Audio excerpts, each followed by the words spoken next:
शम Sardar Singh, associate professor, SPC government college Bhim.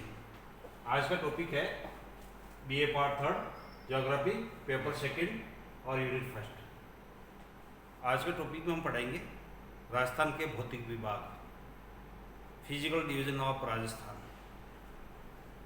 Rajasthan को भौतिक दृष्टि से चार भागों के अंदर डिवाइड किया गया है। उसमें सबसे पहला है पश्चिमी मरुस्थलीय प्रदेश। पश्चिमी मरुस्थलीय प्रदेश जो कि पूर्ण रूप से डेजर्ट के रूप में है, जो राजस्थान के वेस्टर्न पार्ट में फैला हुआ है, और इसके अंतर्गत राजस्थान के 12 जिले आते हैं, जो कि अरावली पर्वतमाला के पश्चिम में स्थित है।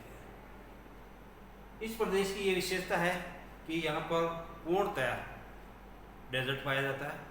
चारों ओर रेगिस्तान ही रेगिस्तान देखने को मिलता है। चारों तरफ धूल ही धूल, यानी रेतीला मरुस्थल ही मरुस्थल नजर आता है। इस भाग की विशेषता यह है कि यहाँ पर कंटीली झाड़ियाँ और इस तरह के वृक्ष पाए जाते हैं जिनकी जड़ें बहुत गहरी होती है, छाल मोटी होती है।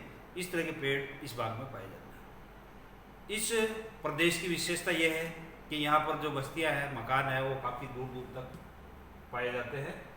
और इस प्रदेश के आगे पाकिस्तान की सीमा स्थित है, पाकिस्तान की अंतर्राष्ट्रीय सीमा स्थित है, जो 4 जिलों को सीमांकित करती है। ये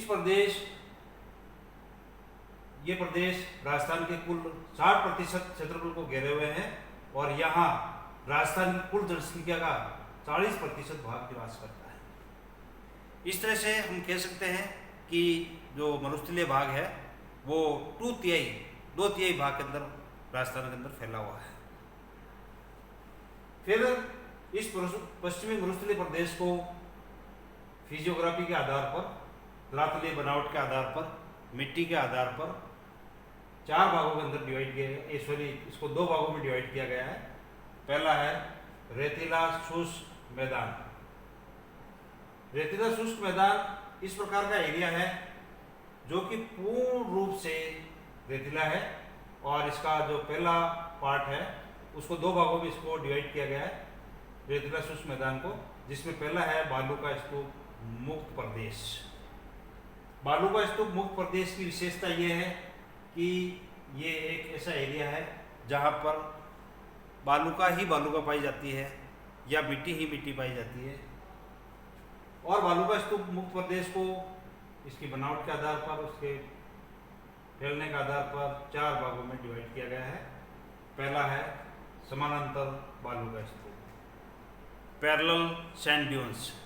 ऐसे बालू का स्तूप जो कि हवाओं के समानांतर फैले हुए हैं और हवाओं की दिशाओं के अंदर ये स्तूप बने हुए होते हैं।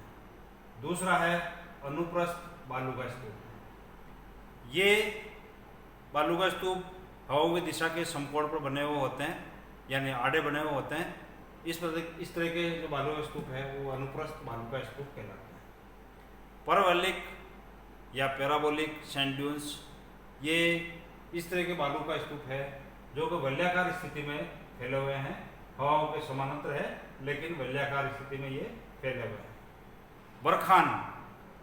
बरखान एक सीप जैसी आकृति होती है जिसके नुकीले सींग होते हैं जो कि आगे की ओर निकले हुए होते हैं, और इसका जो पश्च भाग है वो कम ढाल वाला होता है, और अग्र जो भाग है उसमें ढाल तेज होता है, और ये अर्धचंद्राकार रूप में बना हुआ होता है। रेतीला शुष्क मैदान का दूसरा भाग है बालू का स्तूप मुक्त प्रदेश। बालू का स्तूप मुक्त प्रदेश का मतलब यह है कि यहाँ पर चारों तरफ बालू का नहीं पाई जाती है। उसके अलावा भी कुछ एरिया मरुस्थल के रूप में भी विद्यमान है, जिसमें बालू का पत्थर और चूना पत्थर की चट्टानें मुख्य रूप से पाई जाती है। रेतीला शुष्क मैदान का दूसरा भाग है राजस्थान बांगड़ प्रदेश। राजस्थान बांगड़ प्रदेश को भी 4 भागों के अंदर डिवाइड किया गया है। सबसे पहला है गगर प्रदेश। गगर प्रदेश गगर नदी और उनके प्रवाह से बना हुआ है, जो गंगानगर और हनुमानगढ़ जिलों के अंदर बना हुआ है, निर्मित हुआ है। दूसरा है शेखावटी प्रदेश। शेखावटी प्रदेश उसके जस्ट नीचे वाले भाग में स्थित है, जो कि सॉरी झुंझुनू और सीकर जिलों के अंदर ये प्रदेश फैला हुआ है। तीसरा है नागौर उच्च भूमि प्रदेश, इसको कुबड़ प्रदेश भी कहा जाता है। यहाँ पर विशेष करके लवणीय मिट्टियाँ देखने को मिलती है और ये भाग काफ़ी ऊपर नीचे है और एक पठारी स्वरूप भी ये भाग लिए हुए हैं। चौथा है लूनी बेसिन प्रदेश।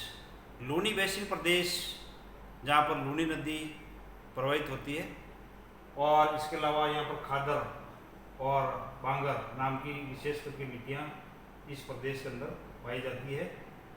लूनी और सहायक नदियों के कारण ये निर्मित होता है। राजस्थान के भौतिक परिवाह का दूसरा पार्ट है या दूसरा प्रदेश है अरावली पहाड़ी प्रदेश। अरावली पहाड़ी प्रदेश को भी 3 भागों के अंदर विभाजित किया गया है।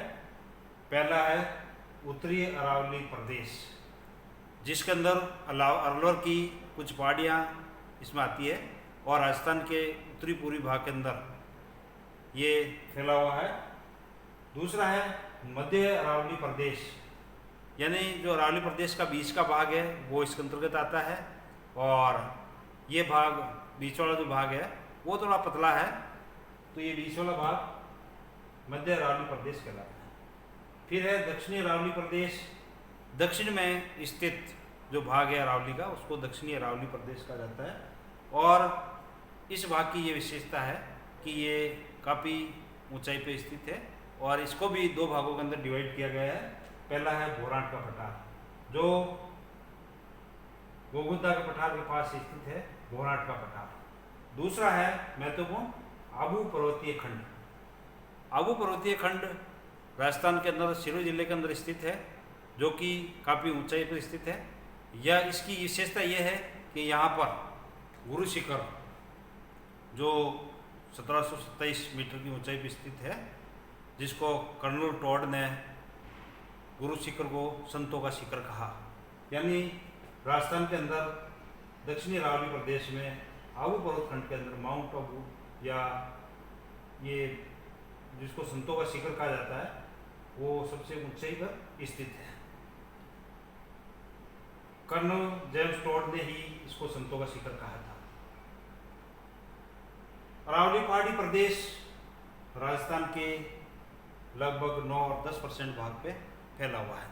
इस भाग की यह विशेषता है कि इसमें बहुत सारी खनिज पदार्थ, वनस्पति, ऊंची पर्वत चोटियाँ, पहाड़ियाँ, कई पठार, घाटियाँ, दर्रे इत्यादि देखने को मिलते हैं।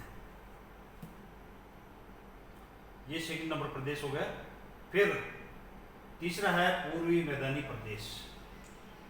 पूर्वी मैदानी प्रदेश के अंदर राजस्थान की घनी जनसंख्या बसी हुई है और ये मैदान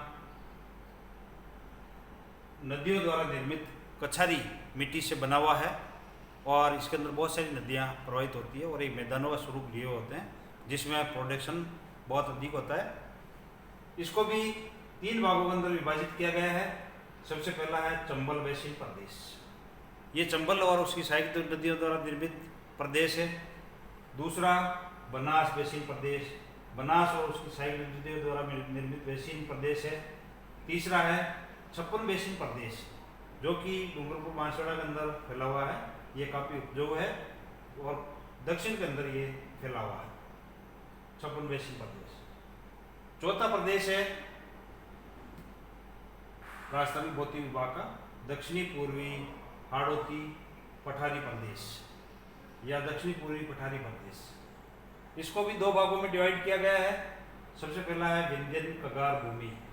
विंध्यन कगार भूमि जो कि राजस्थान का जो चौथा पार्ट है उसके यहाँ पर सवाई माधोपुर और करौली जिलों, धौलपुर जिलों के पास में जो एक पतली पट्टी है वो विंध्यन कगार भूमि कहलाती है, जो चंबल द्वारा कटने के कारण निर्मित हुई है, जहाँ चंबल के बहुत सारे भीड़ देखने को मिलते हैं। दूसरी है दक्कन लावा पठार। दक्कन लावा पठार राजस्थान के दक्षिण पूर्व में स्थित है।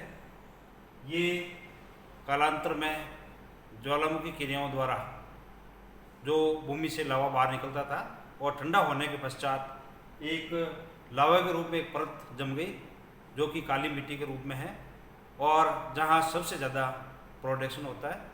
ये दक्षिण लावा पठार जो भूमि है वो काफ़ी उपजाऊ मानी जाती है, अर्थात इस पूरे भाग को हाड़ौती का पठारी प्रदेश कहते हैं, क्योंकि ये हाड़ौती क्षेत्र के अंदर स्थित है। इस तरह से राजस्थान को भौतिक दृष्टि से मोटे तौर पर 4 भागों के अंदर डिवाइड किया गया है। Western desert parts, Aravalli hill regions, eastern plains area, south eastern plateau area. ये फर्स्ट है, ये सेकेंड अरावली एरिया है, ये पूर्वी मैदानी प्रदेश है, ये दक्षिण पूर्व में पठारी प्रदेश है। Thank you.